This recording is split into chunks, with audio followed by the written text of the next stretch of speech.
Hey yo! Thanks for joining BrittanyKingLiveWorkouts.com. Yep, bicep moves. I have 4 of them. Okay, first move, bicep pulses. Palms are up, shoulders are down, elbows are in towards our sides. We're pulsing up and down at a 90-degree angle. Second move, 1 dumbbell, go down onto your knees, hips are railroad. Go ahead and have that knee out in front of you. Elbows just going to gently lean against your knee and belly is in. Go ahead and curl it up and down, making sure to squeeze that bicep. Yep, bro it out. Here we go.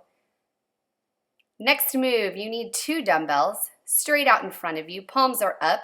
We're going to go in and out at a 45-degree angle, making sure to keep them nice and at a 90-degree angle, squeezing those biceps in and out. Make sure those shoulders are down. And our final move, yes, we need a band.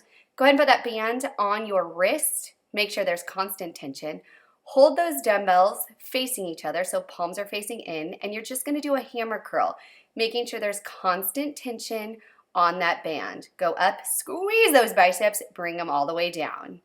Yes, and those are your 4 moves. Thank you so much for joining BrittanyKingLiveWorkouts.com.